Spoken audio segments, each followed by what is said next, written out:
pense que ceci vous parle. Alors en tout cas, elle a guidé de nombreux jeunes formateurs. Pour moi, ça éclairait ce triangle pédagogique de Jean Houssaye parce que en fait, ça me permettait d'équilibrer les rapports sur 3 pôles. Le premier, c'est le formateur. Il doit être bien calé, bien ancré. Et ça, c'est la première des choses.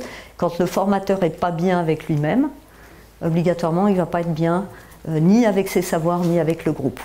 Ensuite, il doit être clair avec ses savoirs, des gens compétents, c'est ce qu'on demande. Et c'est absolument pas suffisant. Donc ça, c'est souvent des stratégies qui vont être adoptées par des gens dont les préférences sont plutôt en bleu et les rouges qui n'aiment pas être mis à défaut. Donc on va retrouver très souvent cette typologie, comment dire, de préférentielle. Et puis ensuite, bien, il y a le rapport au groupe.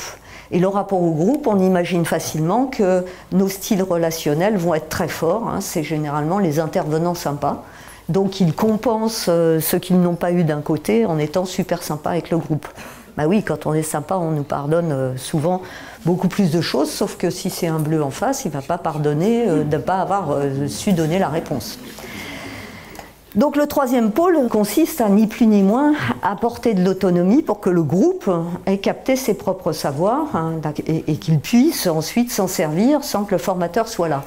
C'est vraiment dans cette idée de dire, alors là, Denis, je vais me flageller avec ce vilain mot, empowerment, la mise en pouvoir de l'autre. Empouvoirment, disent les Québécois.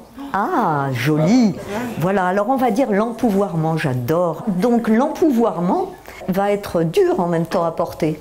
Parce que si je laisse les autres prendre le pouvoir, à quoi je sers, moi, en tant que formateur? Et tant que les formateurs ne sont pas, comment dire, suffisamment à la fois conscients, mais en même temps bienveillants avec eux-mêmes, ils ne peuvent pas se débarrasser parce qu'ils ont besoin d'exister. Ils ont besoin d'exister, donc ils coupent le groupe de leur propre autonomie. Hier, vous avez vu des belles démonstrations quand Jean expliquait comment il fait travailler une salle.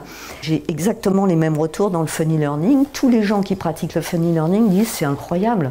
Moi, je me repose maintenant. Il expliquait hier que finalement, c'était tellement plus simple. Il n'y a plus de discipline, les gens sont contents. Et lui expliquait hier qu'il allait prendre un café.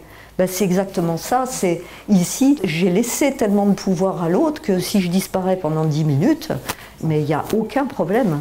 Donc c'est excessivement relaxant. Dans l'essentiel à retenir sur cette partie, impératif de comprendre son style et surtout de comprendre la zone d'inconfort, comprendre que finalement la manière dont j'apprends n'est pas la manière dont les autres apprennent.